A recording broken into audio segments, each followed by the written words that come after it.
আমি আর আমার মতো আলেম যত ওয়াজ করি না কেন, রাত আর দিন যত ওয়াজ করি, আমাদের ওয়াজ শোনার পরে মানুষের চরিত্র পাল্টাবে না। খুব বেশি এক সপ্তাহ ভালো থাকবে, 10 দিন ভালো থাকবে, তারপরে আবার ড্যামেজ হয়ে যাবে। আমি এ কথাটা জোরের সঙ্গে বললাম কেন? পৃথিবীতে মুসলমান জাতিকে যত ওয়াজ শোনানো হয় আর কোনো কওমকে এত ওয়াজ শোনানো হয় না। হিন্দু বলেন, খ্রিস্টান বলেন, জৈন আর পাদ্রী যাকে বলবেন বলেন, কোনো সম্প্রদায়কে এত ওয়াজ করা হয় না। আপনি বছরে 52টা জুমার খুতবা শুনেন, তাহলে কম শোনা হয়েছে আপনার? এইরকম জালসাগুলো বছরে নাই নাই করে আপনারা 3টা 4টা জালসা শুনেন, কম শোনা হয় আপনার? ঈদের খুতবা আধা ঘন্টা করে, 2টা ঈদের 2 খুতবাতে 1 ঘন্টা আপনারা ওয়াজ শুনেন, অল্প শোনা হলো আপনাদের। তারপরে 52টি জুমার খুতবাতে 52 রকমের ওয়াজ করার পর আপনি মিঠা মিঠা ভাষাতে জবাব দেন, নমাজির সংখ্যা বেড়েছে না কমেছে? কমে গেছে। রোজাদারের সংখ্যা বেড়েছে না কমেছে? কমেছে। ওষুধ দেনেওয়ালা লোকের সংখ্যা দুনিয়াতে বেড়েছে না কমেছে? কমে গেছে। মিথ্যা কথা বলা লোকের সংখ্যা দুনিয়াতে বেড়েছে না কমেছে? বেড়েছে। ধর্মকে চুরি করার মতো করে চুরি করার লোকের সংখ্যা দুনিয়াতে বেড়েছে না কমেছে? তো বেড়েছে। হারাম কাজে জড়িয়ে থাকা লোকের সংখ্যা বেড়েছে না কমেছে? বেড়েছে। সুদ খাওয়ার লোকের সংখ্যা দুনিয়াতে বেড়েছে না কমেছে? বেড়েছে। মদ খাওয়ার, নেশা খাওয়ার লোকের সংখ্যা দুনিয়াতে বেড়েছে না কমেছে? বেড়েছে। দুনিয়াতে নারীদের মধ্যে বেহায়াই এত ওয়াজ শোনার পরে বেড়েছে না কমেছে? আপনি তো বলবেন যে বেহায়াই আমাদের দেশে নেই। আপনি বললে কি হবে? আমরা যে চোখে চোখে দেখছি, এত কথা বলার পরেও আল্লাহর দুনিয়াতে বেহায়াই মেয়েদের ভিতরে বেড়েই যাচ্ছে, বেড়েই যাচ্ছে। এত ওয়াজ করার পরেও মেয়েরা ছেলেদের সঙ্গে, ছেলেরা মেয়েদের সঙ্গে অবাধে মিলামিশা তারা বাড়িয়েই চলেছে, কমাবার চেষ্টা করে না। 1000 বার বলা হলো, 1000 বার বলা হলো, যদি নিজের বাপকে না বলে কোনো মহিলা বিবাহ করে কোনো ছেলেকে, বিবাহ হারাম, এবং যতদিন তার সাথে সংসার করবে ততদিন সে ব্যভিচার করবে, আর ওর পেট থেকে যতটি আওলাদ পয়দা হবে সবটি জারজ বাচ্চা পয়দা হবে। এতবার বলার পরে আপনি নিজে বলেন, এই বিবাহ অর্থাৎ পালিয়ে বিবাহ করা বেড়েছে না কমে গেছে? আমাদের ওয়াজ করাতে কমেনি, বেড়েই চলে যাচ্ছে। তাহলে এখন ওয়াজ শুননেওয়ালা লোকের সংখ্যা, যদি এই জায়গাতে সাইকেল খেলা দেওয়া হতো, যদি এখানে রাতের বেলায় কোনো আগেকার যুগের যেমন নৌটাঙ্কি হতো সেরকম যদি দেওয়া হতো, আপনি জায়গা দিতে পারতেন? এই প্যান্ডেলে হতো কি? হতো না। এর থেকে আরো বড় প্যান্ডেল লাগতো। কিন্তু জালসার নামে মানুষ নেই। কেন নেই? জালসাকে শোনার মতো মানসিকতাটা নষ্ট হয়ে গেছে।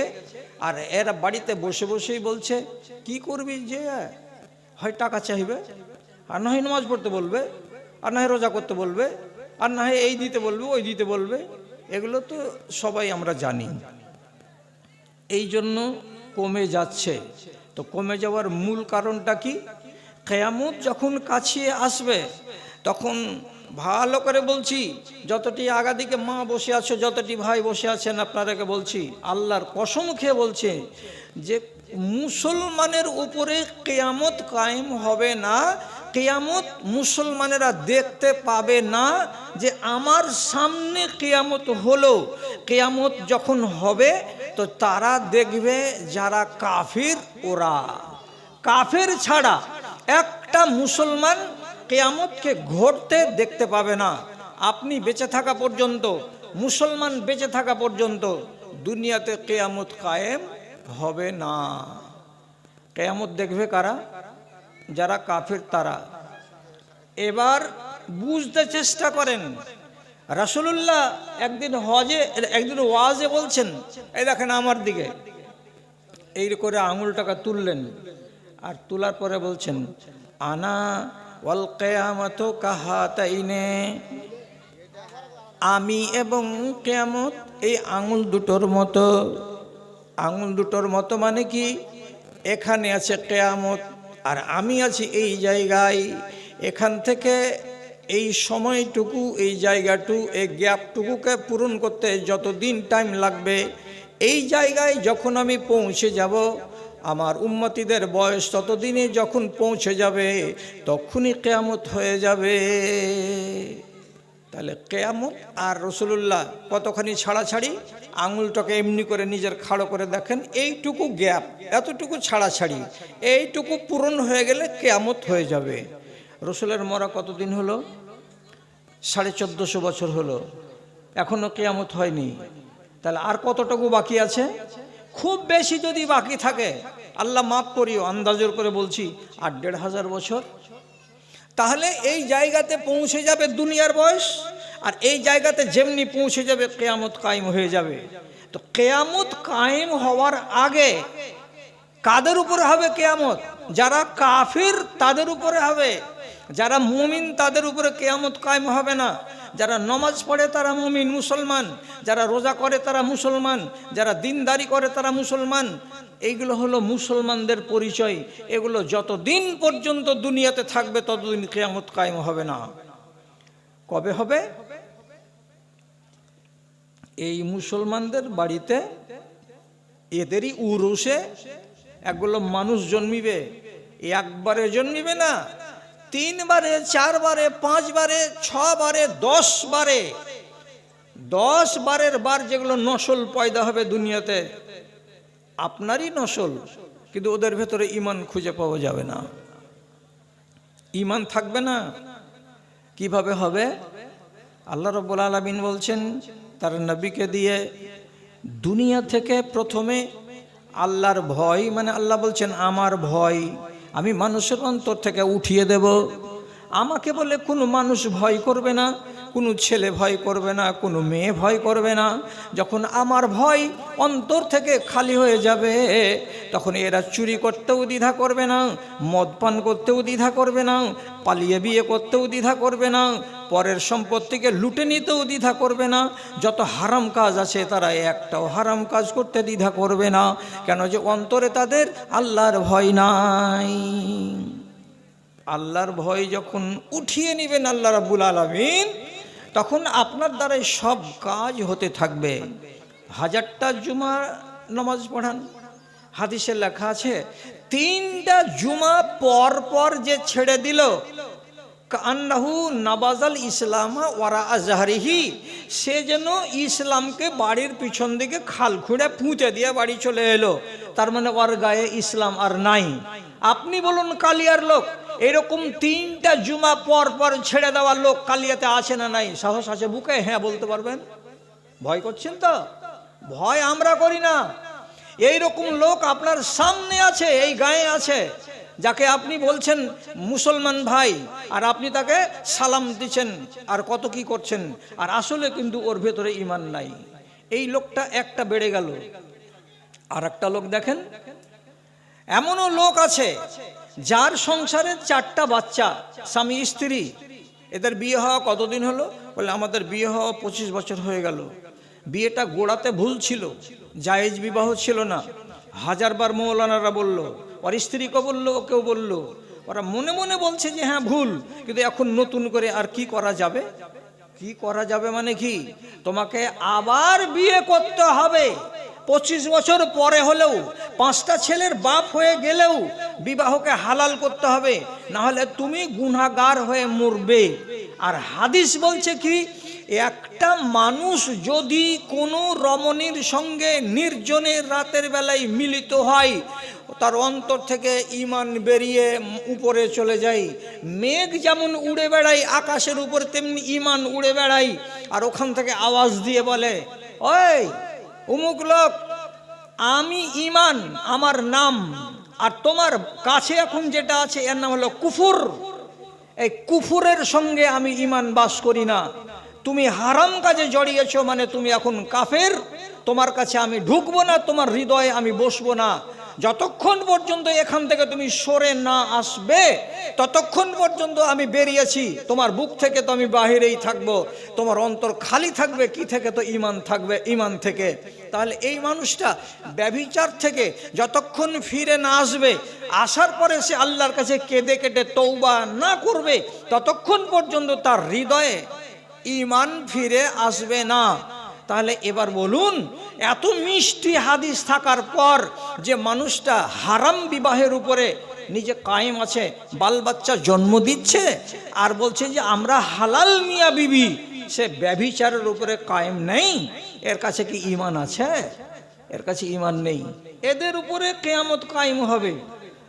তো আপনি বলবেন এখনো যে হাজার হাজার লোক মুসলমান দুনিয়াতে বাকি আছে, তাহলে আমি বললাম 10টা নসলগত হবে, তারপর আসল যেদিন আলামত চলে আসবে সেদিন কিয়ামত কায়েম হবে। রাসূলুল্লাহ কি বলেছেন? ইউকসিরুল হারাজ ওয়াল মারাজ, বেড়ে যাবে মারামারি, বেড়ে যাবে হানাহানি, কথায় কথায় চায়ের দোকানে ফাটাফাটি হয়ে যাবে, কথায় কথায় রাস্তাতে মোটর সাইকেল নিয়ে চলতে চলতে একটু যদি আরেকজনকে টাচ লেগে যায় এটা নিয়ে তোলপাড় শুরু হয়ে যাবে, মাথা ফাটাফাটি হয়ে যাবে, মারামারি হয়ে যাবে। জানতে হবে কিয়ামত কাছে আসছে। আর কি, একটা মানুষ যদি পাপ করে, পাপ করার পরে সে যদি হাসে, সে যদি দুঃখিত না হয়, তাহলে জানতে হবে কিয়ামত কাছে আসছে। পাপ করার পরে মানুষ হাসে না, মানুষকে একটু অনুশোচনা করতে হয়, মনে একটা দুঃখ প্রকাশ করতে হয়। কিন্তু এমন জামানা আসবে, সেই জামানার মানুষেরা অন্যায় করার পরে তারা আনন্দ করবে, তারা হাসবে। তাহলে বুঝে নিতে হবে এদের কাছ থেকে ঈমান পলায়ন করছে। আর কি, আর বড় বড় আলামত রাসূলুল্লাহ বলেছেন, বাজার বেড়ে যাবে, বাজার বেড়ে যাবে। কত বাজার বাড়বে? তাহলে আপনি নিজে বলেন এইবার, কত বাজার বাড়বে বলতে? কালিয়া গ্রামের লোক যারা এখন 25 বছরের তারা জানে না, যারা 50 বছরের লোক তারা ভালো করে জানে। এখান থেকে যখন আপনি হাঁটা দেবেন তো 40 বছর আগে ধনীকুজির মোড়ে একটা চামাচি কেউ উঠত না। ঠিক বলছি না? ঠিক বলছি, একদম ঠিক। একটা চায়ের দোকান ছিল না, একটা কোনো দোকানপাট ছিল না। আজকে জমজমাট বাজার। রামপুরার কোনাতে কে বলেছিল যে এত বড় বাজার লাগবে? আপনি দেখুন আজকে বাজার। আর একটু এগিয়ে যান, বেতালির পুকুরের পাশে এক জায়গায় ছিল, এক সময় ছিল শুনশান মাঠ, কেউ ওখানে করে দাঁড়াতো না। আজকে দেখেন জমজমাট বাজার। ওখান থেকে এগিয়ে চলে যান, ভাদু ব্যাংক মোড়, জমজমাট বাজার। এইভাবে যদি দেখতে যান, প্রত্যেকটা গ্রামের মাথাতে মাথাতে মোড়ে মোড়ে মোড়ে মোড়ে বাজার বাজার বাজার। রাসূলুল্লাহ বলছেন বাজার বেড়ে যাবে আর মানুষ হয়ে যাবে একেবারে আলস্যে ভরা, অলস, কাজ করবে না, শুধু খাওয়া আর দাওয়া আর পায়খানা পিসাব করা।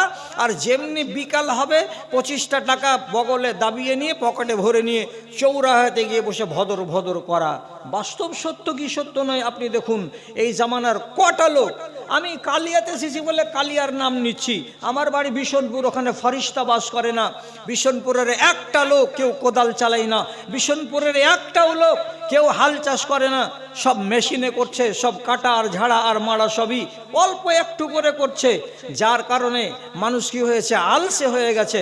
এখনকার জমানার লোকের কাছে সুগার এত করে আক্রমণ করেছে কেন? এরা কেউ নিজের চর্বি ঝরাই না, মেহনত করে না, বসে বসে খাচ্ছে আর দিন কাটাচ্ছে, আর সুগার তাদেরকে অ্যাটাক করছে। এই যে আলসে ভরা দিন আসবে মানুষের কাছে, এটা হচ্ছে কিয়ামতের লক্ষণ।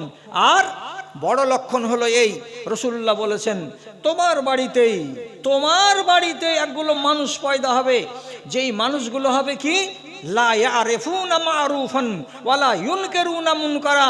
তোমার বাড়ির বেটিকে বলো, তোমার বাড়ির বেটাকেই বলো, এরা ভালো কোনটা বুঝতে পারবে না, এরা মন্দ কোনটা বুঝতে পারবে না, এটা মন্দ তো পালাই এটা বুঝবে না, এটা ভালো তো করি এ কথাটা বুঝবে না। ভালো বুঝার ক্ষমতা হারিয়ে যাবে, মন্দকে বুঝার ক্ষমতা হারিয়ে যাবে। এইরকম একটা জেনারেশন, একটা নসল দুনিয়াতে পয়দা হবে। আর এই নসল যেদিন দেখতে পাবে চোখের সামনে, জানতে হবে কিয়ামত কাছে আসছে। এটা একটা লক্ষণ। এবং রাসূলুল্লাহ বলছেন, ইন্নাল্লাহ ইউবগিযু কুল্লা জাযারিইন জাওয়াজিন সাখাবিন ফিস সুক জিফাতুন বিল লাইলি ওয়া হিমারুন বিন নাহার। একগুলো লোক রাতের বেলায় শুয়ে থাকবে মরা কুত্তার মতো হয়ে, আর সকালবেলায় যখন জাগবে তখন জিন্দা গাধার মতো হয়ে জাগবে। কি তর্জমা এটার? আর ব্যাখ্যাটা কি? একই বাড়ির মানুষ, আপনি বুড়া মানুষ, যেমনি শুনলেন ফজরে আসসালাতু খায়রুম মিনান নাওম, আপনি থুত্থুর থুত্থুর করে কাঁপতে কাঁপতে অজু টজু করে মসজিদে চলে গেলেন। আর যে বহাল তবিয়তে বসে আছে আপনার বাড়িতে, আপনার বেটি 16 বছর বয়সের, আপনার বেটা আর বৌমা 22 বছর 24 বছরের লোক, তারা কম্বল গা থেকে নামালো না, শুয়েই থেকে গেল, আর ওই হালাতেই ফজর হয়ে গেল। এই লোকগুলো কেমন? আল্লাহ রসুল বলছেন জিফাতুন বিল লাইল, রাতের বেলায় শুয়ে থাকবে মরা কুত্তার মতো, আর সকাল যখন হবে তখন জাগবে জিন্দা গাধার মতো। ঠিক বেলা 7টা যখন হয়ে যাবে তখন চেঁচা বাতরা কথা বলা, হুঙ্কার ছাড়া, চায়ের দোকানে গিয়ে মাতলামি করা, মাতব্বরি করা, চিৎকার করা, চেঁচামেচি করা, এদের শুরু হয়ে যাবে অভ্যাস। তাহলে আপনি নিজে ভেবে চিনতে বলুন, বাজার বেড়ে গেল, ব্যবসা বেড়ে গেছে, আর মারামারি হানাহানি বেড়ে গেছে, আর মানুষ দিন থেকে বিরাগী হয়ে গেছে, দিন ভালো লাগে না, আর বাড়ির ভেতরে মরা কুত্তা শুয়ে থাকবে। আপনি বাপ জানবেন আর মা জানতে পারবে, কেউ কিছু বলতে পারবে না। আপনার সামনে মুনকার হবে, বলছে আমি এটা বুঝি না বাবা। ওর চোখের সামনে ভালো হবে, বলছে এগুলো বুঝি না বাবা। এগুলো লক্ষণ যেদিন আপনি দেখতে পাবেন, জেনে নেবেন এরাই হলো ওই জেনারেশন যাদের উপরে কিয়ামত কায়েম হবে। কেন? যে এরা দিন ধর্ম কিছু বুঝে না। এমন পর্যন্ত একবার এক ফরিস্তা আসবে, আসার পরে আল্লাহ তাআলাকে রিপোর্ট দিবে। আল্লাহ বলবেন দুনিয়াতে ইমানদার লোক আছে না নাই? তো আল্লাহর ফরিস্তা রিপোর্টে জবাব দিয়ে বলবেন, পরওয়ারদিগার কিছু কিছু লোককে পেলাম। কোথায় পেলে? এই দুধকুন্ডার মাঠে, প্রচণ্ড রোদ। এ রোদ যখন কড়া হয়ে গেছে তখন একবার করে বলছে সুবহানাল্লাহ, কত রোদ জি চাচা। তো কি বলছে? সুবহানাল্লাহ। আর না তো কেউ একাধবার করে বলছে আল্লাহু আকবার, একবার করে আল্লাহু আকবার বলছে। আল্লাহ তাআলা বলছেন কিয়ামত কায়েম হবে না। কেন হবে না? ইমান ড্যামেজ হতে হতে হতে হতে হতে হতে একেবারে তলা নিতে পড়ে গেছে। আর যতক্ষণ পর্যন্ত একটা মানুষের মুখ দিয়ে আল্লাহ শব্দটা বাকি থাকবে, ততক্ষণ ইমানের এক জাররা পরিমাণ বাকি থাকবে। আর এই জাররা পরিমাণ যদি ইমান থাকে, এদের উপরে কিয়ামত হবে না। যাদের জাররা পরিমাণ ইমান থাকবে না হৃদয়ে, ওই মুশরিক বেদিন কাফেরদের উপরে কিয়ামত কায়েম করা হবে। আর যখন 20টা বছর পার হয়ে যাবে তখন আল্লাহর ফেরেশতা রিপোর্ট গিয়ে করবেন, পরওয়ারদিগারে আলাম যে কয়টা লোক আল্লাহ বলছিল একবার করে, যে কয়টা লোক সুবহানাল্লাহ বলছিল একবার করে, সে কথা বলার লোকগুলো আর দুনিয়াতে নাই। কেউ আল্লাহ বলে না, কেউ লা ইলাহা বলে না, কেউ সুবহানাল্লাহ বলে না, কেউ আল্লাহু আকবার বলে না, কাউরি মুখ দিয়ে আল্লাহ শব্দটা বের হয় না। তখন রব্বুল আলামিন বলবেন হ্যাঁ হ্যাঁ এখন কিয়ামত কায়েম হবে। কোটি কোটি মানুষ থাকবে, 1 লক্ষ 1 লক্ষ নয়, হাজার হাজার মিলিয়ন মিলিয়ন মানুষ থাকবে, নর আর নারী থাকবে। এদের উপরে কিয়ামত কায়েম হবে। কেন কায়েম হবে? এরা একটাও আল্লাহর দুনিয়াতে মুসলমান নয়। এবার আপনি বলুন, কিয়ামত কাছে চলে আসছে, ঘড়ির কাঁটা। তাহলে আপনাকে ওয়াজ করে যদি আমি মুমিন বানিয়ে রেখে দিতে পারি, তো কিয়ামত আটকা পড়ে থেকে যাবে না? কিয়ামত তো হতেই হবে। এই জন্য রব্বুল আলামিন এটা নেচার বানালেন কি, আমি যত ওয়াজ করি এরা সব ওই চরিত্রেই থেকে যাবে যেই চরিত্র ওয়াজ শোনার আগে ছিল। ওয়াজ শোনার পরে তার চরিত্রের ভেতরে কোনো পরিবর্তন আসবে না। তাহলে এটা কিসের লক্ষণ? কিয়ামত কাছে আসার লক্ষণ। রসুল্লাহ সত্য কথা বলেছেন, একটুও জাল কথা নয়। তিনি কি বলেছেন? ইন্নাল ইমানা লা ইয়ারজু ইলাল মাদিনাতে কামা তারজুল হাইয়াতু ইলা জুহরিহা। ইমান এসেছিল মদিনা থেকে, এলো প্রথমে আফগানিস্তান, তারপরে এলো ইরান, তারপরে এলো পাকিস্তান, তারপরে এলো ভারতে, তারপরে এলো বাংলাদেশে, তারপরে গেলো ইন্দোনেশিয়ায়, তারপরে গেল অস্ট্রেলিয়ায়, তারপরে গেল নিউজিল্যান্ডে, তারপরে গেল জাপানে, তারপরে চলে গেল এদিকে উত্তর দিকে উত্তর আমেরিকা, দক্ষিণ দিকে দক্ষিণ আমেরিকা। সারা দুনিয়াতে ইমান গেল। কোনখান থেকে বের হলো? মদিনা থেকে বের হলো ইমান। সারা দুনিয়াতে ইমান গেল। পৃথিবীতে 228টা দেশ আছে। 228টা দেশের ভেতরে একটি মাত্র দেশ, তার নাম ভ্যাটিকান সিটি। ওতে মসজিদ নেই আর মুসলমান নেই। বাকি 227টি দেশ আছে, সব দেশে মসজিদ আছে, মুসলমান আছে, নমাজ পড়া হয়, আজান পড়ে। এই দেশগুলোতে ইমান আছে। যখন কিয়ামত কাছে আসবে তখন নবীজি কি বলছেন? ইমান যেখান থেকে সফর শুরু করেছিল ওই জায়গাতে আবার উল্টো হাঁটা দিবে। ইমান আর থাকবে না দেশে। ভারতের মাটিতে ইমান থাকবে না, বাংলাদেশের মাটিতে ইমান থাকবে না, জাপানের মাটিতে ইমান থাকবে না, আমেরিকার মাটিতে ইমান থাকবে না। একদিন এমন হবে ভারতবর্ষের মাটিতে মসজিদগুলো বিরান হয়ে পড়ে থাকবে, খাঁ খাঁ করে তাকাবে, একটা নমাজি থাকবে না, আজান দেওয়ার লোক পাওয়া যাবে না। এই অবস্থাটা পাকিস্তানেও হবে, এই অবস্থাটা আফগানিস্তানেও হবে। এই করে সারা দুনিয়া থেকে নমাজ উঠে যাবে, রোজা উঠে যাবে, কলেমা উঠে যাবে, ইবাদত উঠে যাবে। ইমান পালাতে পালাতে পালাতে পালাতে সমস্ত মানুষগুলোকে বেঈমান বানিয়ে দিয়ে ইমান কোথায় যাবে? যেখান থেকে বেরিয়েছিল, তার মানে মদিনা। মদিনা থেকে বেরিয়েছিল আবার মদিনায় পৌঁছে যাবে। আর সারাটা দুনিয়ায় বেঈমান বেঈমান বেঈমান ভরে যাবে। আল্লাহ, কিসের লক্ষণ? কিয়ামত সংঘটিত হওয়ার আগের লক্ষণ। একটা লোক আমাকে চিরকুট দিয়েছে, দিয়ে বলছে যে মৌলভী সাহেব, আমাদের গ্রামের মেয়ে ছেলে পিলে অত্যন্ত বেড়ে গেছে। কেমন বেড়ে গেছে? তো বলছে এদের স্বভাব চরিত্র বিশেষ করে বিয়ের অনুষ্ঠানে দেখার মতো হয়ে থাকে না।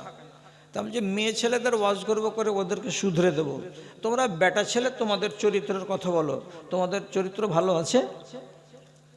থ হয়ে দেখছে আমার দিকে যে আমরা তো ভালোই আছি, তুমি নামাজ পড়ো। বলছে নমাজে একটু গাফেলতি আছে। আরে তো যার নমাজ নেই তো তার কিচ্ছু নেই, তো রোজা করে লাভ কি? হিন্দুদের ভিতরে উপোস থাকে। উপোস মানে কি? না খেয়ে থাকা। তো তোমার না খেয়ে থাকা আর নমাজ না পড়া মানুষের রোজা রাখা, হিন্দুদের উপোস থাকা এক। কি লাভ আছে তোমার এইরকম করে রোজা করে তুমি যদি নমাজ না পড়ো? তো তুমি নিজেকে বদলাবে না, আর বারবার করে যেখান সেখান থেকে আদেশ হবে কি মেয়ে ছেলেদের ওয়াজ করো। এখন রিপোর্ট পেলাম, আজকে রিপোর্ট পেলাম, হরিশ্চন্দ্রপুরের দক্ষিণের কোন এক গ্রাম, নাম নিব না আমি, সেখান থেকে অর্ডার আসছে, ধনী বাড়ি, সচ্ছল পরিবারের লোক, বেটির বাপকে বলছে বিহাই আপনি আপনার মেয়েকে বিদায় নিয়ে যাবেন তো? যে হ্যাঁ। তো দেখেন আমার বংশটা একটু বড়, তো এদের দিকে একটু আমাকে লক্ষ্য রাখতে হবে। তা আপনি মোটামুটি 30 কেজি মাংসর একটা আইডিয়া রাখেন, আর 10 কেজি মাছ, আর রসগোল্লা এই অনুযায়ী মিলিয়ে ঝুলিয়ে যা হয় আপনি আনেন। আর যেদিন ডেট করবেন করে আমার বাড়ি এসে আপনি মেয়েকে বিদায় নিয়ে যান। মেয়েটা বাচ্চা দিবে, তার জন্য মেয়ের বাবা মেয়েটাকে বিদায় করে আনতে যাবে। তো মেয়ের শ্বশুর তালিকা দিচ্ছে এত বড়। এখন এই নির্লজ্জ বেহায়াকে বেড়া করে কবর না দিয়ে যদি কোনো ভারতবর্ষের মানুষ ওকে সোজা করে কবর দিতে পারেন তো 50টা শহীদের সমান নেকি পাবেন। এত বড় কুলাঙ্গার কেউ আছে? হ্যাঁ, তুই কি ফকিরের বাচ্চা যে তোর বৌমাটা বিদায় যাবে, তো ওর বাবাকে আবার বলা হচ্ছে কি যে 30 কেজি খাসির মাংস আনো আর সরু চালের বস্তা আনো আর পাতা আনো, কাপ আনো, গ্লাস আনো, মিষ্টি আনো, মিষ্টান্ন আনো, দিয়াশালায় আনো, গ্যাস আনো, সব কিছু এনে রান্না বান্না করে খাও, আর খাইয়ে দিয়ে তোমার মেয়েকে তুমি বিদায় নিয়ে যাও। কি করবেন? এই লোকটাকে আপনি কোন নজর দিয়ে দেখবেন? আমি ওয়াজ করবো এই লোকটাকে? আচ্ছা, এই মজলিসে যতটি লোক জানলো যে এগুলো করা হারাম কাজ, কেউ শুনবে কি? যে তোমাদের কাজ হলো ওয়াজ করা, আর আমাদের কাজ হলো দোকান দিয়ে শোনা। আমরা শুনে নিব, মানবো নাহি না মানবো সেগুলো আমাদের ব্যাপার। 100টার ভেতরে 95টা লোক মানবে না। যদি বলেন না আমুল সাহেব এত খারাপ আমাদের ইমান নয়, তাহলে 1000 বার করে বলা হয়েছে যে খৈনি খাওয়া হারাম, গুল করা হারাম, তিরঙ্গা খাওয়া হারাম, গুটকা খাওয়া হারাম, মধু খাওয়া হারাম, তারপরে রজনী খাওয়া হারাম, এগুলো সমস্ত হারাম। বোতলে মদ পান করা হারাম। এত কিছু হারাম হারাম বলার পর আপনি বলুন কটা লোক আপনারা নিশা ছাড়তে পেরেছেন আজ পর্যন্ত? কি জবাব দিবেন আল্লাহ তাআলাকে? যেই মুখ দিয়ে আপনি ইহদিনাস সিরাতাল মুস্তাকিম বলে বুকে হাত বেঁধে আল্লাহ রাব্বুল আলামিনের সামনে খাড়া হয়েছেন, কত বড় আইনে বাঁধা আছেন আপনি? হালাল খেতে পাবেন না, হালাল খেতে পাবেন না এই সময়ে। বুকে হাত বাঁধা ছাড়া হাত ঢিল দিতে পাওয়া যাবে না এই সময়ে। এবং আমি যেটি কথা বলতে বলেছি ওইটি ছাড়া বাহিরের একটা কথা বলতে পাবে না এই সময়ে। তোমার সিজদার জায়গা ছাড়া 4 ইঞ্চি ওইদিকে তুমি তাকাতে পাবে না এই সময়ে। এমন পর্যন্ত হাঁচি পড়ে গেলে আলহামদুলিল্লাহ তুমি বলতে পাবে না এই সময়ে। এতগুলো আইন মেনে আপনি দাঁড়িয়ে আছেন এমনি করে বুকে হাত বেঁধে আলহামদুলিল্লাহ রাব্বিল আলামিন, তারপরে গিয়ে বলছেন ইহদিনাস সিরাতাল মুস্তাকিম। যেই মুখ দিয়ে আপনার এই পবিত্র কালাম বের হলো, সেই মুখের মাড়ির ফাঁকে ফাঁকে গান্দা নামক হারাম জিনিস ঢুকে ঢুকে আছে। আর এই নাপাক জিনিসের উপর দিয়ে আপনি যে গড়িয়ে বের করছেন কোরআনের আয়াতকে, এর আযাব থামতে পারবেন আপনি?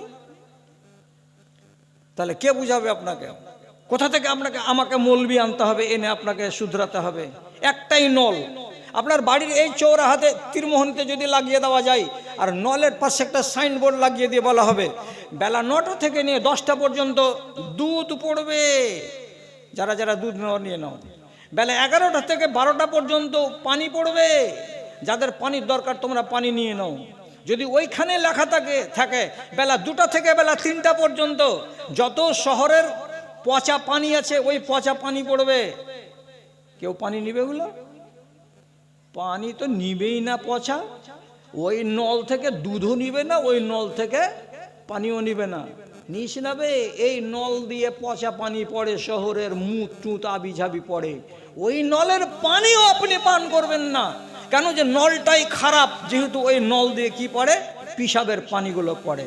তাহলে আপনার মুখ যদি পচা দুর্গন্ধময় হয়ে থাকে শুধু হারাম জিনিস খাওয়ার কারণে, তো ওই মুখটা দিয়ে কোরআনের আয়াত যে বের হবে, কোন ফেরেশতা আপনার আয়াতটিকে লিখবে? আপনি আমাকে একটা সাদা কাগজে লিখে দিন তো। আমি ওয়াজ কতদিন শোনাবো আপনাকে? ভাই আমার, যখন লোকটা বলল তখন ওর খাতিরে একটা কথা শুধু বলছি, আর বেশি কথা আমি বলবো না। রাসূলুল্লাহ বলেছেন একটা সাবালিকা মেয়ে আর একটা সাবালিকা মেয়ের পাশে খালি গায়ে গা লাগিয়ে একই কম্বলের নিচে ঘুমাতে পাবে না। শুনতে পেলেন? আবার কোন একটা সাবালক ছেলে আর একটা সাবালক ছেলের পাশে গায়ে গা লাগিয়ে খালি গায়ে একই কম্বলের তলায় ঘুমাতে পাবে না। এটা হারাম, এটা হারাম করা আছে। আচ্ছা ঠিক আছে, এবার আপনি বলুন, একটা মেয়ে আর একটা মেয়ের সঙ্গে খালি গায়ে এক চাদরের তলায় ঘুমাতে পাবে না কেন? তো দুটোই মেয়ে ছেলে। একটা যুবক ছেলে আর একটা যুবক ছেলের পাশে খালি গায়ে গায়ে গা লাগিয়ে একই চাদরে কম্বলের তলাতে ঘুমাতে পাবে না কেন? হারাম। কেনর মানে যদি বুঝতে চান তাহলে অন্য হাদিসে রাসূলুল্লাহ বলছেন, তোমারই নিজের বাল বাচ্চা 3টা 4টে, একটার বয়স 5, একটার বয়স 7, একটার বয়স 9, এই যে বাচ্চাগুলো আছে, বড় ছপ্পের খাটে তুমি চওড়া ছপের খাটে শুইয়ে দিয়েছো, ভাই বোন সবাই একই ছাপের খাটে শুয়ে আছে। রাসূলুল্লাহ বলছেন এদের ভিতরে আপন ভাই বোন, এদের ভেতরে যদি একটা বোন 10 বছর বয়সে পড়ে যায়, অথবা একটা ভাই সে যদি 10 বছর বয়সে পড়ে যায়, রাসূলুল্লাহ বলছেন আর বিছানাটাকে আলাদা করে দাও, আর ওই ছেলেটাকে কিংবা মেয়েটাকে তার নিজের ভাই বোনের সাথে একই বিছানায় ঘুমাতে দিও না। ফাররিকুহু ফিল মাজাজে, বিছানা আলাদা করে দাও। আপনি বলুন ভাবনা চিন্তা করে রাসূলুল্লাহ কেন বলে গেলেন 1450 বছর আগে যে একটা বেটা বা বেটির বয়স 10 বছর হয়ে গেলে নিজের ভাই বোনের পাশে ঘুমাতে পাবে না? নার মানে হলো এই 10 বছর যখন বয়স হয়ে যায় মানুষের ভেতরে চেতনা তৈরি হয়ে যায়, আর চেতনা যখন তৈরি হয়ে যাবে তখন 10 বছরের ভাইয়ের দ্বারাই ওই বিছানায় ঘুমিয়ে থাকা কম বয়সী ভাই কিংবা বোনের সঙ্গে অঘটন ঘটতে পারে, অথবা ওই বিছানায় ঘুমিয়ে থাকা 10 বছরের মেয়ের দ্বারাই তার ওই বিছানায় ঘুমিয়ে থাকা 7 বছরের ভাইয়ের সঙ্গে অঘটন ঘটে যেতে পারে। কেন যে যার বয়স 10 বছর হয়েছে তার ভেতরে চেতনা তৈরি হয়ে গেছে, খেয়াল তৈরি হয়ে গেছে, ভাবনা তৈরি হয়ে গেছে, এর ভেতরে আল্লাহ রাব্বুল আলামিন একটা আলাদা দুনিয়া সম্পর্কে বিবেক তাকে দান করে দিয়েছেন। অতএব যেখানে খাতরা আছে সেখানে রাখতে হবে না, ওর বিছানাটা আলাদা করে দিতে হবে। তাহলে দুটো সাবালক সাবালিকা ছেলে আর মেয়ে একই কম্বলের তলায় গায়ে গা লাগিয়ে ঘুমাতে গেলে বিপদ অনিবার্য আছে বলে রাসূলুল্লাহ 1450 বছর আগে নিষেধ করে দিয়েছেন, এই করে কেউ ঘুমাতে পাবে না। যদি হাদিসটাকে আপনি মানেন আর খালারা যদি মানে, তাহলে আমি কি আদবের সাথে এই কথাটা বলতে পাবো না? সর্দারের বেটার যদি বিয়ে লাগে তো তুমি তার বাড়িতে থুবড়া দিতে যাও, থুবড়াটা দিয়ে সর্দারনিকে বলো খালা তোমার ছেলের বিয়ে লেগেছে, এই দেখো আন্দারসা বা মিষ্টি দিয়ে গেলাম, খালাস, আর কোনো কাজ নেই। কিন্তু আজকের জামানার মহিলারা থুবড়া খাওয়াবার নাম করে এই মাথার মেয়ে মধ্যপাড়ার ছেলেকে গিয়ে লোকমা তুলে তার মুখে ভরে দিয়ে তারপরে যোগ করে মজাক করে ঠাট্টা করে তারপরে বাড়ি ফিরে আসছে। তাহলে একটা মেয়ে একটা ছেলের শরীরে টাচ করানো এক, যেদিন বিয়ে লাগবে তার আগের দিন ছেলেটাকে হলুদ মাখাবার নামে ওর টোলার যত সাবালিকা মেয়েরা আছে সবাই মিলে মিশে তার গায়ে যে হলুদ লাগিয়ে দেয়, হলুদ মাখিয়ে দেয়। আল্লাহর কসম খেয়ে বলেন আপনি, আর আল্লাহর কসম খেয়ে বলুক আড়ালের মা খালারা, যে তাদের কি এইভাবে একটা আজনাবি বেটা ছেলের গায়ে এই হলুদ মাখিয়ে দেওয়াটা জায়েজ আছে? কোনোদিন জায়েজ আছে? যদি হাদিসকে মানে তো তাহলে মেয়ে মেয়ে ঘুমাতে পাবে না, ছেলে ছেলে ঘুমাতে পাবে না। আর সেখানে একটা ছেলে আর একটা মেয়ে এর গাকে যদি এইভাবে কেউ মলে দেয় আর পিঠকে নেড়ে দেয়, আল্লাহর কসম খেয়ে বলছি গজব নামার নয় যে ওই টাইমে তার উপরে গজব নেমে যায় আর জমি ফাটে না যে তাকে জমির ভেতরে আল্লাহ তাআলা তাকে ভরে দেয়, এত বড় অন্যায় কাজ করে। অথচ বন্ধ হয়েছে কি? বন্ধ হয়নি, বন্ধ হবে না। কেন হবে না? 1000 বার ওয়াজ করি পর্দা বাড়বে না, কমে যাবে। 1000 বার ওয়াজ করি পালিয়ে বিবাহ করা কমবে না, বেড়েই যাবে। কেন বাড়বে? আমার মধ্যে থেকে, আমার গ্রামের মধ্যে থেকে, আমার নসল থেকেই পয়দা হবে কারা? কুলাঙ্গারেরা, যারা ধর্মকে পাত্তা দেবে না। আর তার পেট থেকে তাদের যেটা নসল পয়দা হবে এটা আরো কুলাঙ্গার হবে, তাদের নসল যেটা পয়দা হবে আরো কুলাঙ্গার থেকে কুলাঙ্গার হবে। আস্তে আস্তে 10টা নসল যাবে না, কিয়ামত কায়েম হওয়ার মতো নসল এই গ্রামে, আমার গ্রামে, এই দেশে সব জায়গায় পাওয়া যাবে। কেন? যে কিয়ামত কাছে আসছে। ভাইজান আপনি এটা তো মনে মনে সাহস করেন, যতক্ষণ বেঁচে আছি ততক্ষণ তো ভালো থাকি, ততক্ষণ তো ভালো থাকি। তাহলে যদি এটা নেক নিয়ত থাকে আপনাদের, তা আমি আপনাকে একটা খুব পরিষ্কার কথা বলছি, যদি আপনার দিলের ভেতরে নেক নিয়ত থাকে যে আল্লাহ যেটুকু পাপ হলো হলো, আল্লাহ তুমি এইটুকু পাপ আমার গা থেকে নামিয়ে দাও, আর আমাকে অন্তত পক্ষে তুমি মুমিন করে কবরে নাও, এই যদি আপনার ইরাদা থাকে, আকাঙ্ক্ষা থাকে, তাহলে আপনি নিজেকে আজকে ভালো করে নেন। কেন? খাস খাস সময় আছে, ওই দিনে ওই সময়ে যদি আপনি নিজের শরীরটাকে পাক করতে চান আর যত রকমের অপরাধ করেছেন তা থেকে যদি মুক্ত হতে চান, তাহলে ইনশাআল্লাহ আপনার গাটা একেবারে পরিষ্কার হয়ে যাবে, গুনাহ থেকে মুক্ত হয়ে যাবে, আর আপনি একদম পরিষ্কার ধপধপে সাদা হয়ে যাবেন। কেমন? জমজমের পানি যেমন পাক তেমন। ইচ্ছা যদি থাকে তাহলে, আর যদি ইচ্ছা না থাকে কিছুই নেই। শাবান মাসের 14 তারিখের দিন গিয়ে যেটা রাত আসে, সেই রাতে আল্লাহ তাআলা ছাড় দিয়েছেন। ছাড়, পৃথিবীর মানুষ, তোমার পাহাড়ের সমান যদি গুনাহ থাকে আমি আল্লাহ মার্জনা করতে রাজি আছি। ওটা চলে গেছে, কয়দিন আগে গেছে, এই 20-22 দিন আগে চলে গেছে, ওই সুযোগটা আর পাওয়া যাবে না। এবার রমজান মাস এসেছে, রমজান মাসে কিন্তু এই সুযোগটা আছে। এটা লম্বা সুযোগ, পহিলা রমজান থেকে শুরু করে 30 রমজান পর্যন্ত আপনার হাতে সময় আছে। আপনি যদি নিজেকে পবিত্র করতে চান আর গুনাহ থেকে মুক্ত হতে চান, হতে পারবেন। কি করে হবে? আপনি বলবেন যে কি করে হবে? তো কি করে হবে তার জন্য ওষুধ আপনাকে কি বাতলাবো? 3টা কথা কি মনে রাখতে পারবেন আমার ভাইজানেরা, মা খালারা? 3টা কথা মনে করুন। আগে প্রথমে মনে করে নেন, পাপ করে না জীবনে কোনোদিন, তাদের নাম ফেরেশতা। পাপ করে আর পাপ করার পরে হুজ্জতি করে, এর নাম হলো শয়তান। আর পাপ করে আর করার পরে নিজে অনুতাপ করে, অনুশোচনা করে, নিজেকে লজ্জিত মনে করে, তাহলে এটা হলো ইনসান। বুঝা গেল? ফেরেশতারা জীবনে পাপ করে না, ওদের মেয়ে নেই, ছেলে নেই, স্ত্রী নেই, ঘর সংসার নেই, পেট পিঁধন নেই, খাওয়া দাওয়া নেই, নমাজ নেই, রোজা নেই, কোনো রকমের বিধান তাদেরকে আল্লাহ তাআলা দেননি। এই জন্য তারা জীবনে কোনো পাপ করে না, এরা পাপ করে না।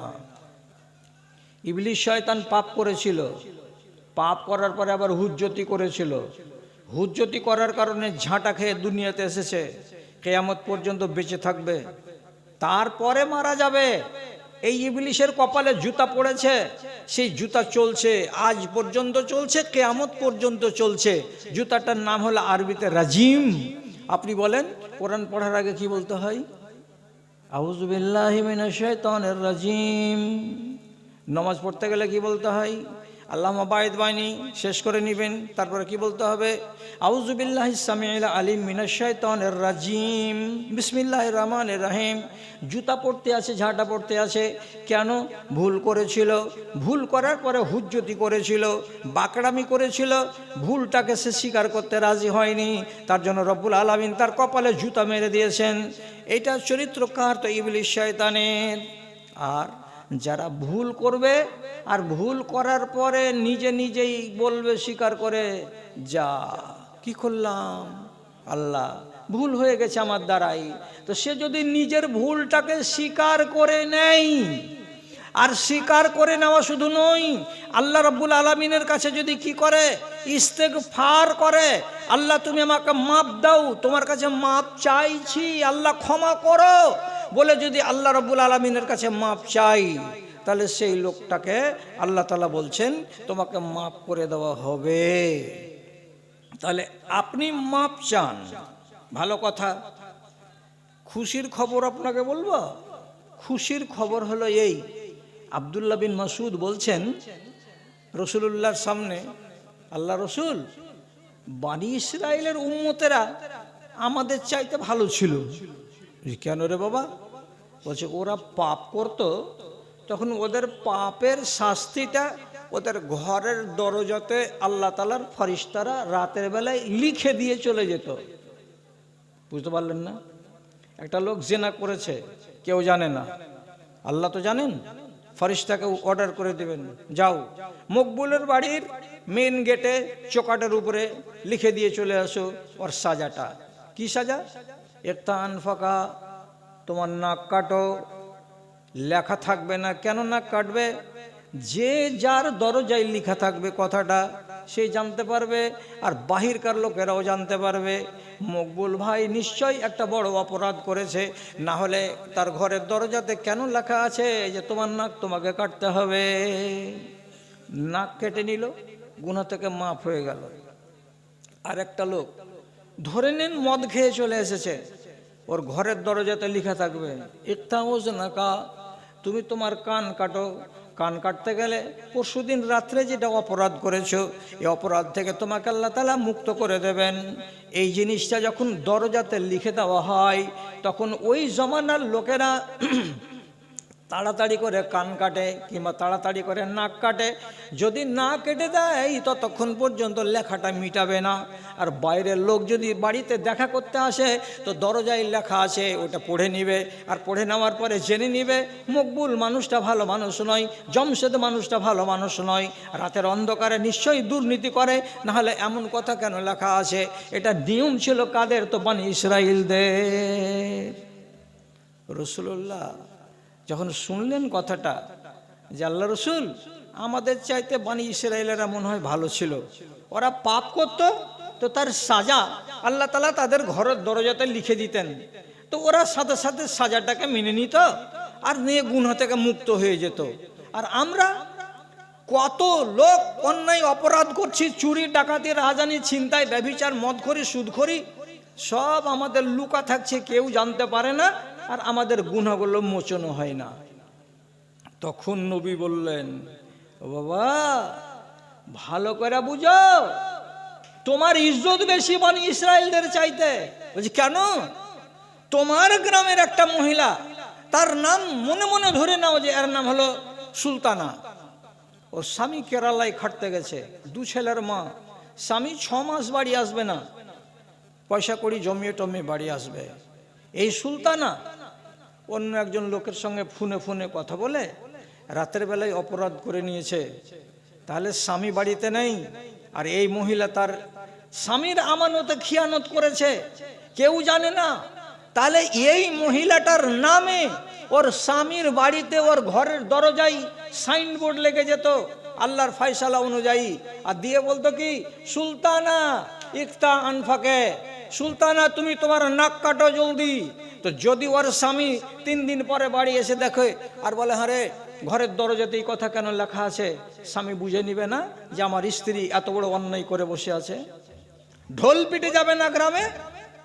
বলছে হ্যাঁ, তো তাহলে আমাদের গুনাহ কেমন করে মাফ হবে?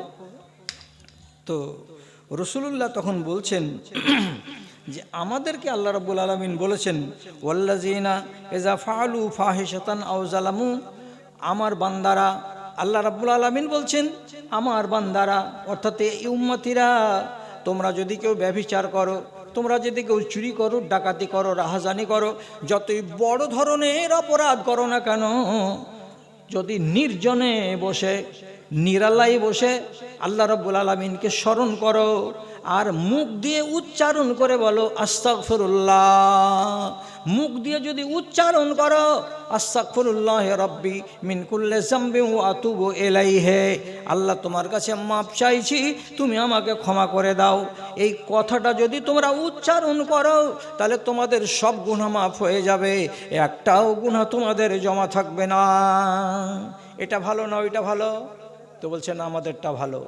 আমি রাতের অন্ধকারে পাপ করব আর আল্লাহ রাব্বুল আলামিনের কাছে মাপ চেয়ে নিব, তাহলে তো আমার গুনাহ মাফ হয়ে গেল। তাহলে আমার মতো ভালো পজিশনে কে আছে? জি, কেউ করতে পারবে? তার চাইতে বড় কথা আবু বকর সিদ্দিক রাদিয়াল্লাহু তাআলা আনহু বলছেন ও বাবা, ও মা, খালা আর আমার দাদাজিরা, আপনাদেরকে বলছি যদি বড় কোনো অপরাধ থাকে তাহলে হযরত আবু বকর সিদ্দিক রাদিয়াল্লাহু তাআলা আনহু বলছেন তুমি কোনো এক রাতে এই মাসের ভিতরে মসজিদে যাও, ঢের রাতে ওয়ান নাসু নিয়াম, দুনিয়ার মানুষ ঘুমিয়ে থাকবে এরকম রাতে 2টা-2:30টার সময় সাহারি রান্না করার জন্য মা খালারা উঠবে, তার একটুখানি আগে তুমি মসজিদে যাও, 2 রাকাত নামাজ পড়ো, আর 2 রাকাত নামাজ আদায় করার পর মসজিদের ভিতরে একাই তুমি আছো, আর কেউ নেই, নির্জনে বসে আছো কোণাতে অন্ধকারে, 2 রাকাত নামাজ পড়ে দেওয়ার পর এইবার তুমি রব্বুল আলামিনের কাছে হাত তুলো, আর হাত তোলার পরে আল্লাহ তাআলার কাছে আকুলি বিকুলি করে বলো যে পরওয়ারদিগার, আমার এই গুনাহ হয়েছে, আমার এই গুনাহ হয়েছে, আমি এই অপরাধ করেছি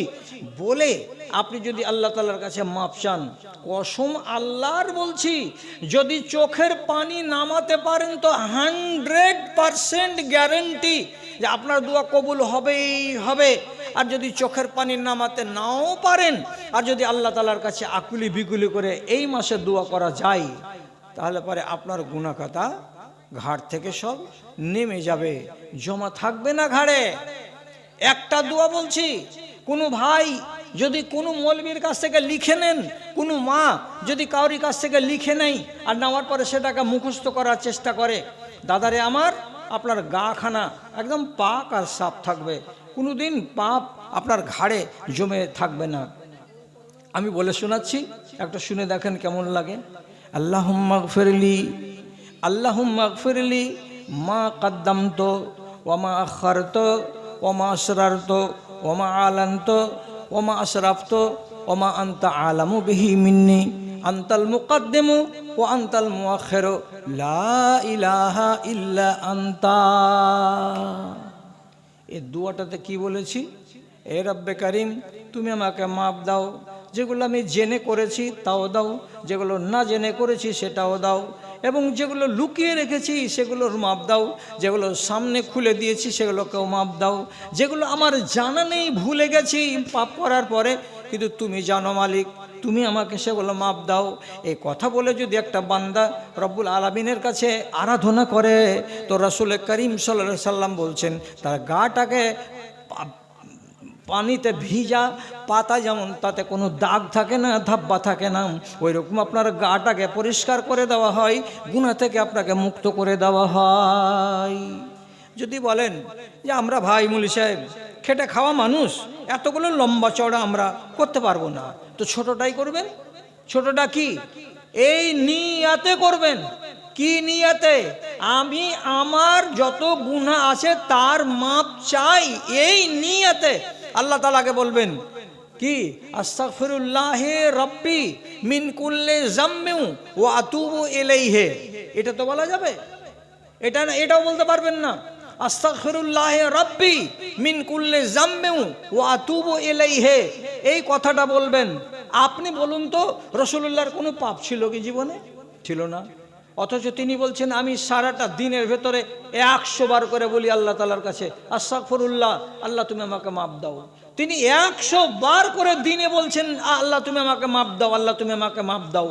তো আমরা তো গুনাহগার মানুষ, আমরা 100 বার নয়, আপনাকে 10 বার বলতে বললাম, তাহলে আপনার দ্বারা এটা কাজ হবে না।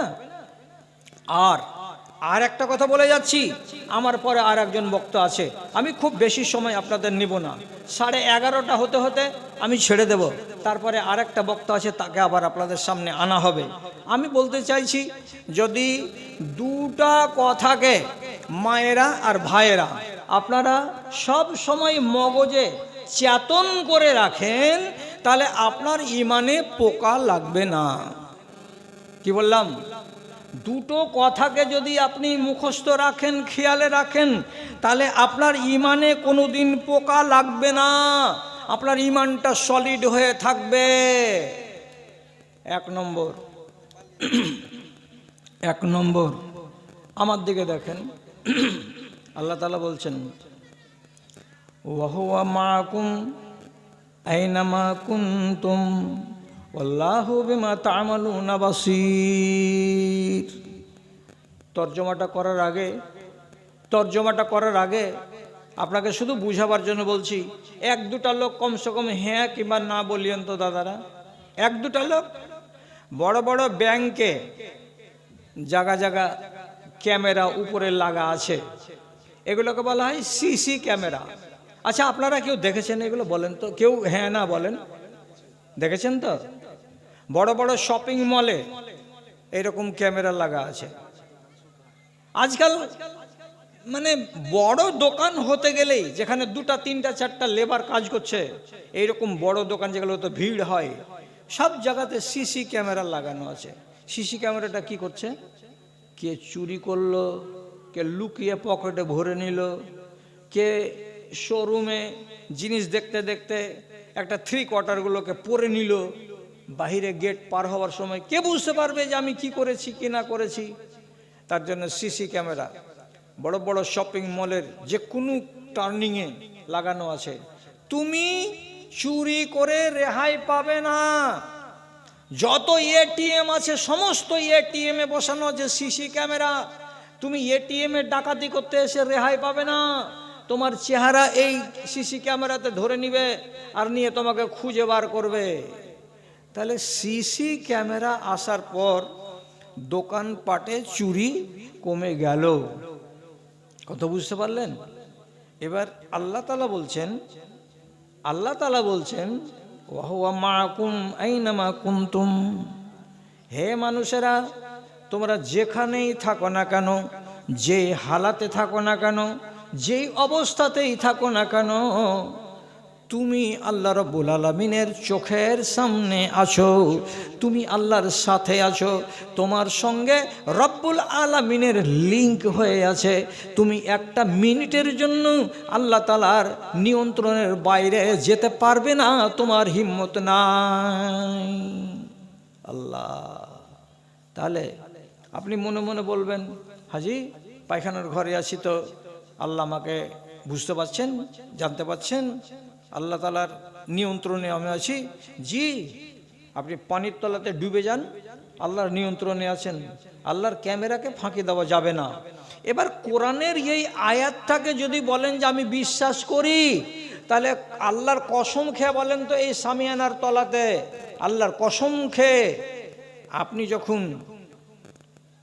কোনো অচেনা মানুষের সাথে কোনো বাগানে গিয়ে মিলিত হচ্ছেন রাতের অন্ধকারে, আপনি আছেন আর আপনার সাথে একটা কোনো মহিলা আছে, এই অপরাধ করতে গেলে আপনার মনটা কি বলছে যে আমি আল্লাহ তাআলার সিসি ক্যামেরাতে আছি না নাই? তো যদি এই আয়াতটার উপরে আপনার ঈমান থাকে, তাহলে আল্লাহর কসম খেয়ে বলছি যে আপনাকে রব্বুল আলামিন একদম সিসি ক্যামেরাতে যেমন দেখতে পাওয়া যায়, তেমনি তিনি দেখতে পাচ্ছেন যে আমার এই দুই বান্দা আর বান্দি রাত্রি 8টা 8:30টার সময় আমের বাগানে এই কলঙ্ক করছে। তাহলে আপনি রব্বুল আলামিনের চোখের সামনে এত বড় অন্যায় করতে পারবেন? যদি বলেন হ্যাঁ পারবো, তাহলে আবার জিজ্ঞেস করে বলছি, আপনি একটা মেয়ে ছেলেকে ভালোবাসেন, আপনার গ্রামের মধ্য রাস্তা দিয়ে হেঁটে চলে যাচ্ছে, আপনি গলিতে দাঁড়িয়ে আছেন, বাম দিকে আপনার বাবা দাঁড়িয়ে আছে, এই মহিলাকে তো আপনি ভালোবাসেন খুব। তো মহিলাকে যদি বলেন এ রোজিনা এদিকে এসো, তো রোজিনা তো তোমাকে খুব ভালোবাসে, তোমার কাছে চলে এলো, তুমি তোমার বাপের সামনে ওই মহিলাকে তুমি চুমু দিতে পারবা? ওই মহিলাকে তুমি তোমার বাপের সামনে তার কাঁধে হাত দিয়ে তুমি তাকে জড়িয়ে ধরতে পারবা? বলে না মৌলভী সাহেব, একটা লজ্জা বলে তো কথা আছে, একটা হায়া বলে তো কথা আছে। আমি আমার বাপের সামনে এই মহিলাকে, আর এই মহিলা কোন কথা, নিজের বিবিকে পর্যন্ত তুমি কি তোমার বাপের সামনে চুমু খেতে পারবে? তোমার বাপের সামনে কি তুমি তোমার স্ত্রীর গায়ে হাত দিতে পারবে? এটা তো লজ্জার কথা, এটা যদিও সেটা হালাল। তো তুমি যখন এই কাজটা করতে পারছো না, তো আল্লাহ রাব্বুল আলামিন বলছেন আমি তোমার সাথে আছি, সব জায়গাতে তোমাকে আমি দেখছি, নিয়ন্ত্রণে আছো। তো তাহলে কোন লাজে একটা মানুষ অপরাধের সঙ্গে জড়াতে পারে? যেমনি 30 টাকা দিয়ে তুমি মদের ভাট্টিতে হাত বাড়িয়ে একটা গিলাস ধরবে, এই গিলাসের ফটোটা আল্লাহ রাব্বুল আলামিন ওপর থেকে দেখতে পাচ্ছেন না? যে হ্যাঁ পাচ্ছেন। তো ঈমান নেই তোমার? যদি বলে হ্যাঁ আছে, গিলাসটাকে ফেলে দিতে পারলে না? যদি বলে না পারলাম না, তাহলে তুমি অবিশ্বাস করো কাকে? আল্লাহ রাব্বুল আলামিনের চোখকে, আল্লাহ রাব্বুল আলামিনের নিয়ন্ত্রণকে। আর যারা এইরকম অস্বীকার করবে ডাইরেক্ট, এর ঈমান পুড়ে ছাই হয়ে গেছে, ছারখার হয়ে গেছে। 1000 বার ওয়াজ শোনাতে গেলেও এর কোনো সংশোধন হবে না। এই আয়াতটা আপনাকে মগজে রাখতে বললাম। কি রাখলাম? আপনি আল্লাহ রাব্বুল আলামিনের সিসি ক্যামেরার সামনে আছেন, এটা কেউ ছেলেও না ভুলে আর কোনো মেয়েও না ভুলে। আর একটা কথা বলে দিচ্ছি, এটা যদি আয়াত আপনার মগজে জিন্দা থাকে, তাহলে আপনি কোনোদিন দুর্বল ঈমানের হবেন না। সেটা কি? শতকরা 90টা মেয়ে লোক জানে, আর আপনারা তো সবাই জানেন। মৌলভী সাহেবেরা জুমা পড়াতে গেলে আর অন্যান্য সময়ে আয়াতগুলা পড়ে, যেমন কেরামান কাতিবিন, কেরামান কাতিবিন ইয়ালামুনা মা তাফআলুন। আপনার কাঁধে দুটো ফেরেশতা আছে, ডানে বামে। তো মেয়ে ছেলে পিলে আগের গুলো গল্প করতো যে দুটো ফেরেশতা আছে, দুটো ফেরেশতা আছে। কি? কেরামান কাতেবিন, কেরামান কাতেবিন। ফেরেশতা দুটো নাম নয়, এই দুটো নাম নয়, ফেরেশতা দুটার পরিচয়। একটা ডানে আছে, একটা বামে আছে। ডানেরটা লিখবে আপনার সব সময় ভালো কাজ, আর বামেরটা লিখবে আপনার সব সময় মন্দ কাজ, একটা ছাড়বে না। আর আওয়াজ লিখবে, আপনার হাত পায়ের কুদাকুদি তাও ধরবে, ছবি বানিয়ে নেবে, সিডি ক্যাসেট বানিয়ে নেবে।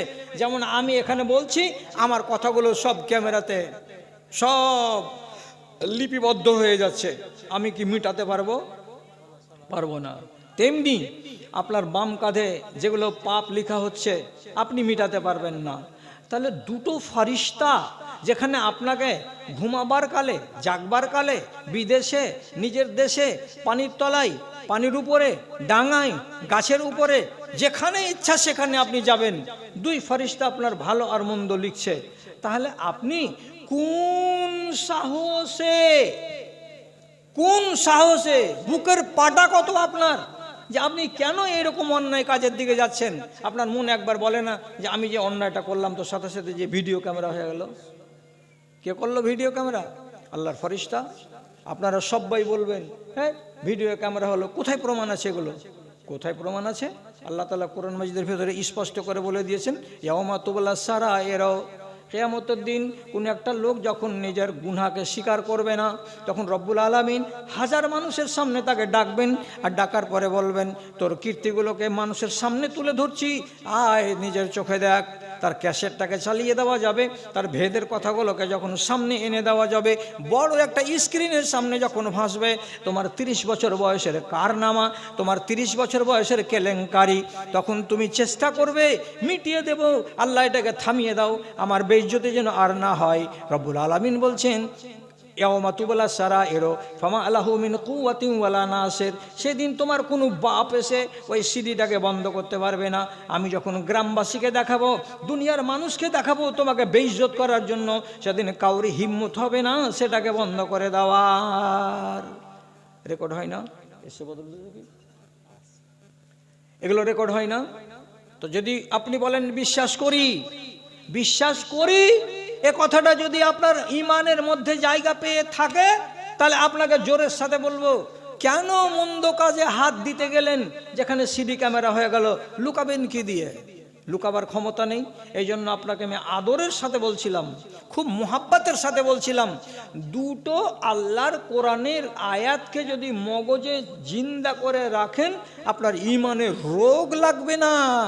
ভাই আমার আর বোন আমার, 1 নম্বর আয়াত বললাম, আপনি আল্লাহ রাব্বুল আলামিনের সিসি ক্যামেরাতে আছেন, একটা সেকেন্ডের জন্য আপনার কোনো আমলকে লুকাতে পারা যাবে না। আর ডানে আর বামের ফেরেশতা আপনার ভিডিও ক্যাসেট বানাচ্ছে, আপনি কোনো একদিনেরও এমন কোনো দৃশ্যকে আপনি আড়াল করতে পারবেন না যে এটা রেকর্ড করেনি আল্লাহর ফেরেশতারা। কেন? সব সময় আপনার পাশে, আপনার পার্শ্বে, আপনি ঘুমাবেন তবুও, আপনি হাটে ঘাটে চলবেন তবুও ওরা নিজের কাজে মজবুত আছে, কাজ করে চলে যাচ্ছে। সুতরাং এই দুটো কথাকে মাথাতে রাখুন, ইনশাআল্লাহ আপনার ঈমানের হেফাজত হবে। আর রমজান মাসটাকে কাজে লাগান। আর শেষের বেলায় বক্তাটা আসতে দেরি হচ্ছে বলে আমি একটু আচ্ছা এই কয়েকটা মিনিট আপনাদের আমি বেশি করে নিয়ে নিলাম। পালিয়ে যায় না, রোজ রোজ এই রাতগুলো লাগবে না। এখানে ছেলেদের বিয়ের বয়স কত? ছেলেদের বিয়ের বয়স কত? ছেলে মেয়েদের বিয়ের কোনো বয়স নেই। ইসলাম ধর্মের ভিতরে ছেলে আর মেয়েদের বিয়ের কোনো বয়স নেই। বিয়ের গরজ আছে, যখন গরজ দেখা দিবে তখন ছেলে বিয়ে করবে, মেয়ে বিয়ে করবে। বিনা গরজে বালস ছেলের বিয়ে দেওয়া এটা মূর্খের কাজ। 7 বছরের ছেলে, 5 বছরের বেটি, দাদি বলল যে মুখখান দেখেলি একবার হার পোতা বহুর, তো বিয়ে দিয়ে দিল। এগুলো হলো জাহেলি কাজ, এগুলো প্রয়োজনের বিয়ে নয়। হযরতে ফাতেমার বিয়ে হয়েছে 15 বছর বয়সে। রসুল বললেন আমার বেটি সাবালিকা হয়েছে বলে আমি বিয়ে দিলাম। তার আগে প্রস্তাব দিয়েছিল অনেক কেউ, রসুল খণ্ডন করে দিয়েছিলেন, বিয়ে দেননি। আলী রাদিয়াল্লাহু তাআলা আনহুর সাথে বিয়ে দিয়েছেন। আলী রাদিয়াল্লাহু তাআলা আনহুর বয়স ছিল তখন 22 বছর। অতএব লিখা নেই শরিয়তে যে মেয়ে আর ছেলের বয়স কত, এ কথাটা লিখা নেই। কেউ যদি বিয়ে পড়িয়ে দেয় তো পড়িয়ে দিতে পারে, এটা জায়েজ আছে বটে, কিন্তু এটা প্রয়োজনহীন বিয়ে। কাজে যখন পর্যাপ্ত বয়স হবে তখনই বিয়ে দেবেন। একজন ছেলে বিয়ে করতে গেলে কারো অনুমতি লাগবে কি? পৃথিবীর কোনো এমএলএ, এমপি, ওর বাপ, ওর মা, ওর 14 গোষ্ঠী কাউরই অনুমতি লাগবে না। তবে মেয়ে ছেলের বিয়ের বেলাতে অনুমতি লাগবে। প্রেম করে বিয়ে করা যাবে কি? প্রেম করে বিয়ে করা কোন কথা? প্রেম শব্দটা মুখে আনা যাবে না। আর যদি তোমার বোনের সাথে কেউ প্রেম করবে এটাতে তুমি রাজি থাকো, তাহলে তোমার জন্য প্রেম করা জায়েজ আছে। পরের মেয়ের সঙ্গে তুমি প্রেম করবা তখন জায়েজ হবে, আর তোমার বোনের সঙ্গে কেউ প্রেম করবে তখন তুমি বলবে সালা খাড়া নিয়ে খাড়া হবো, এটা চলবে না। অতএব হারাম কথা এটা মুখে আনবে না। জীবনে প্রেম করা যাবে না, প্রেম করা জায়েজ নয়। একটা ছেলের কাছে কত টাকা হলে বিয়ে করা উচিত, কত টাকা হলে এমন কোনো কথা শরীয়তে লেখা নেই। সেটা লেখা আছে কোরআন মাজিদের কাছে যে বিমা আনফাকতুম, তার মানে কি তুমি যে মেয়েটাকে বিয়ে করে আনবা তার খরচা পানি যোগান দিতে পারবা, তাহলে বিয়ে করো। আর যদি বলি খরচাপাতি দিতে পারবো না, আমি বিয়ে করে আনবো, আনার পরে মেয়েটাকে বলবো যদি শামসি যা যায় ভিক করে লিয়ে আইগা আর আমি বসে বসে খাবো, তাহলে তোমার মতন গাঁডুর বিয়ে করা যায় নয়। ওকে বিয়ে করতে হবে না। কি করবো তাহলে? আমি আর গায়ে যৌবন আছে, মুলবি আজহারকে বলবেন বলে দিবে রোজা চালাও। রোজা চালাতে গেলে তোমার শরীরের যৌবনকে কুইটা রেখে দিবে। খালি রমজান মাসে 30 দিন নয়, সারা বছর রোজা চালাও, যাতে তোমার শরীরের মনটা থেঁতলে থাকে। সারা মাস রোজা, একদিন রোজা একদিন ছাড়া, একদিন রোজা একদিন ছাড়া চালাও, তখন তোমার চোখ এমনি খালি নিচু দিকে ঢুল ঢুল করবে, আর বিয়ে করার জন্য চাঁড় তৈরি হবে না তোমার ভেতরে।